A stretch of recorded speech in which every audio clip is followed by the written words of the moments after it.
Hi, it's me, Sherry Lomboy ng RWGF Philippines. Good morning po sa inyong lahat. Andito po ako ngayon para i-ready kasama ng mga pullets papuntang Naga, Zamboanga. Ayan, si Bugay. Ayan, shout out po sa lahat po ng taga Zamboanga. Marami na rin pong nakakuha sa atin dyan sa parteng Zamboanga. Actually, si Sir Tere, matagal na nag-antay dahil yun nga po, ang gusto po nila by air po natin ipadala yung kanilang mga materyales na nakuha po sa atin. Tapos yun po, meron po pala silang kilalang shipper na makakapag ship sa kanila by air po, yung plane po. Kasi po yung kakilala ko pong shipper, by land lang po yung mga iba. So sa Zamboanga, wala po silang by air.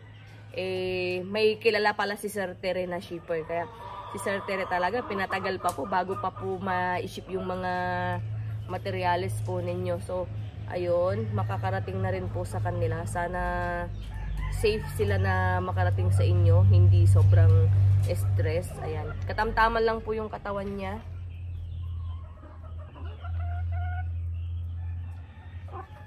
Yung katawan po niya ready na po para sa pag-breed po. Ready na yung katawan niya para po sa breeding. Hindi siya masyadong mataba, hindi siya masyadong payat. Katamtaman lang po. Di po ba ayaw po natin ng masyadong mataba sa breeding dahil po hindi mangingitlog. Yan. So ito, katamtaman lang po.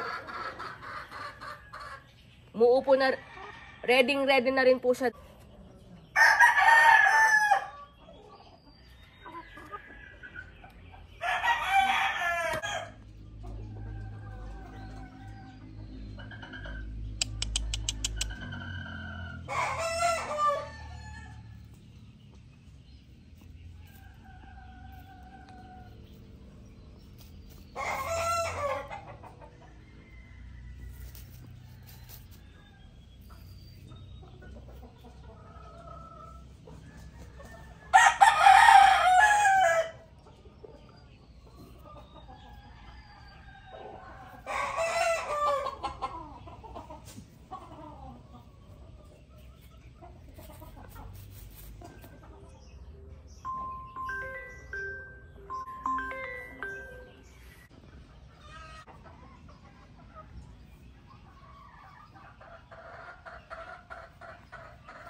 Ganun, lipat ka naman yan.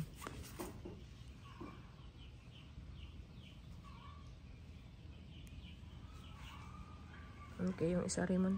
Salamat. 24 yun ano? Yung ligban niya.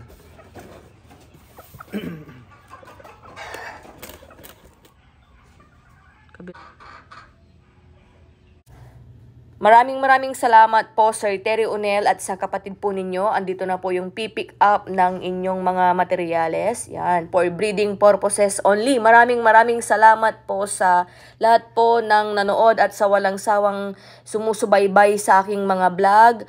Ayan, thank you po. Hanggang sa susunod na naman po. Mag-iingat po kayo and God bless po sa inyong lahat. Yan, shout out po sa inyong lahat. At sa Zamboanga po. Thank you. Sige, madam. Salamat, madam. Thank you, sir.